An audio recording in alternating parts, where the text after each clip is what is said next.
All right, let's talk about Shaq Barrett, who was formerly of the Tampa Bay Buccaneers, staying in the state, going to the Miami Dolphins on a 1-year, $9 million deal for Miami. And this does feel a bit like a flyer, but someone who could, at the very least, maybe fill that Andrew Van Ginkel role that they now have to find a guy there. As I don't know if Shaq Barrett's going to be a day one starter, and I don't think they're paying him to be a day one starter because you have Chubb and Phillips, who are both coming off of injuries, but still, there's plenty of snaps to be had, and, if someone gets injured, it's always good to have a good backup plan. And Shaq Barrett is someone who, over the course of his career has certainly had some very big moments.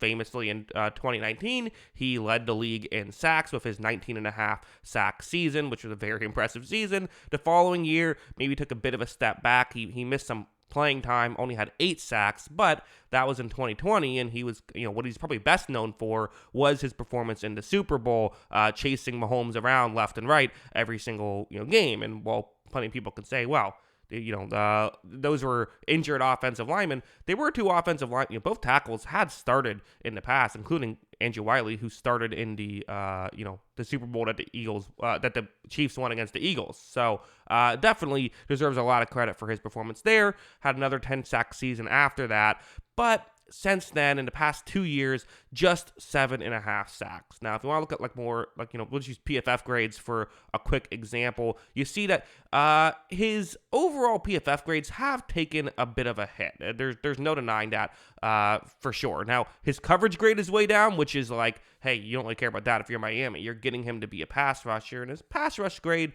the past 2 years has been a little bit inconsistent. He still had his moments, but maybe isn't quite the guy who's going to game in and game out dominate. But again, that doesn't seem like that's what they're paying him for. Shaq Barrett is at his best when he's going up against a not great tackle, and I do think using him in that way could be a smart move because, again, he never has been this physical freak. He's not a super physically gifted player. He tends to be more of a technician. He's just a smart player, high IQ player. That's kind of how he's made his living and how he's been able to have a lot of success. And when he has a guy where he can, have the physicality to pull off every move he wants to pull off, he usually has a ton of success. So for Barrett, I do wonder if that's something that, Miami's going to look towards is, hey, let's just, when we, put him on a bad tackle, usually you sometimes might put your rotational guy on a good tackle just to kind of, get your best edge rusher on a bad tackle. Maybe you don't do that with Barrett because he can win against those, really, not great offensive linemen. And he can also, he can win against, good offensive linemen as well, of course. Like, even if you want to say he's like not what he once was, he still is a valuable player. You can't just look at sacks. There's a lot more that goes into being an edge rusher than just that. And a lot of luck comes down to sacks. I think the other concern you have to say, though, is he has missed some playing time for a while, each of the last, four, or I don't believe he missed it in 2021, but past 2 seasons, he's missed significant playing time. He only had 1,000 snaps in each of those combined in that stretch. So that's a bit of a concern, but again, they're not paying him to be a, every down pass rusher.